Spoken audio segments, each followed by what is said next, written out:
Le saké japonais, qu'est-ce que c'est? C'est un alcool, bien sûr, à base de riz, avec de l'eau. Je reviendrai un petit peu plus tard sur les ingrédients, mais pour les Français, essentiellement, comme je le disais, c'est un alcool fort. Et bien non, s'il y a vraiment une chose qu'il faut retenir, c'est que le saké n'est pas un alcool fort, c'est un alcool simplement fermenté, comme le vin ou comme la bière.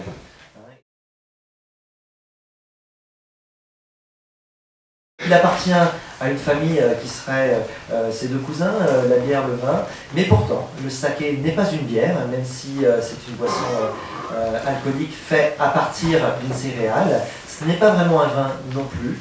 Pour moi, le vin, c'est quand même essentiellement à partir du raisin, mais il y a quand même d'autres différences. Le saké est une catégorie à part, et ces trois catégories, donc, c'est la famille des boissons fermentées. La bière. Alors, premier point, on pourrait penser que le saké est une bière. Pourquoi? Parce qu'on part d'une céréale pour faire un alcool. Alors, c'est vrai qu'une céréale, c'est quoi? C'est de l'amidon. C'est une grande différence avec le vin, puisque le vin, vous avez directement du sucre dans le raisin.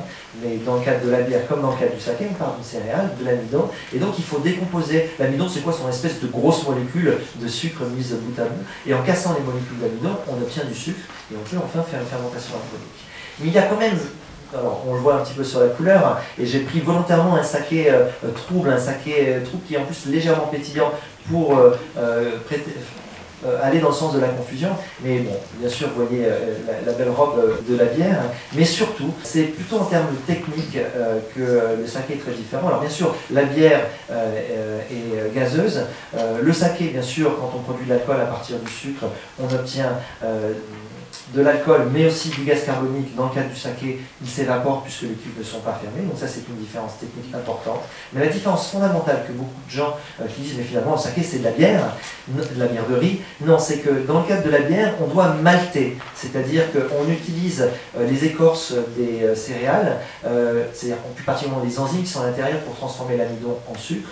C'est ce qu'on appelle le maltage. Et cette opération faite, une fois qu'elle est faite, on va ensuite procéder à la fermentation alcoolique avec des levures, comme la méthode classique. Dans le cas du saké, c'est vraiment quelque chose de très spécifique, et ce qui en fait que c'est une catégorie à part, ces deux opérations se réalisent en même temps dans la même cuve, c'est-à-dire la transformation de l'amidon en sucre et la transformation du sucre en alcool. Et ne serait-ce que par ces différences fondamentales, on ne peut pas dire que le saké est une bière.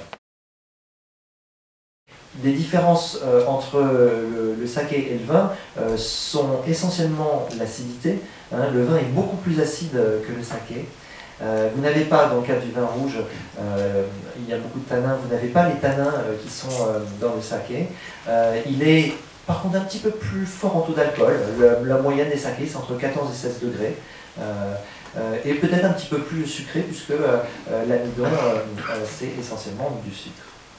Alors c'est vrai que le saké, ça se boit quand même comme le vin, ça se boit avant le repas, en apéritif, ça peut se boire pendant le repas, ça peut se boire après le repas. Ce qu'on peut dire sur le saké, si on veut vraiment le comparer avec le vin, c'est que lorsqu'on va faire des mariages entre le vin et un plat, on va peut-être travailler un petit peu sur des caractères extrêmement proéminents des vins, alors que le saké, lui, est beaucoup peut-être plus discret, beaucoup plus rond, et va pouvoir se marier beaucoup plus facilement.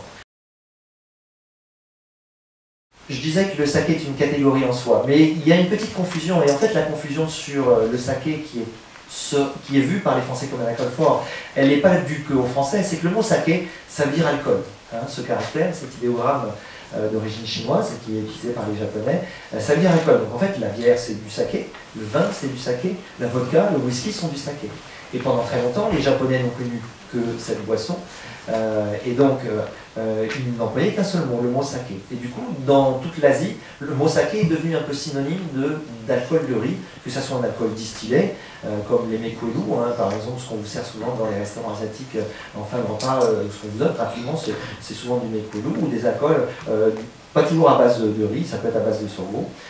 Et donc en fait, au Japon, quand on a commencé à avoir d'autres boissons, comme la bière, le vin, qui sont arrivés surtout dans la deuxième moitié du XXe siècle, et essentiellement après l'invasion du territoire par les Américains, ils ont dû trouver un nouveau nom, en tout cas, et en fait ils l'ont appelé Nihonshu. Et Nihonshu, ça veut dire quoi? Vous voyez, le caractère shu, c'est le même que le caractère saké, c'est juste une prononciation différente, et Nihon, ça veut dire Japon. Donc en fait, Nihonshu, c'est juste saké japonais.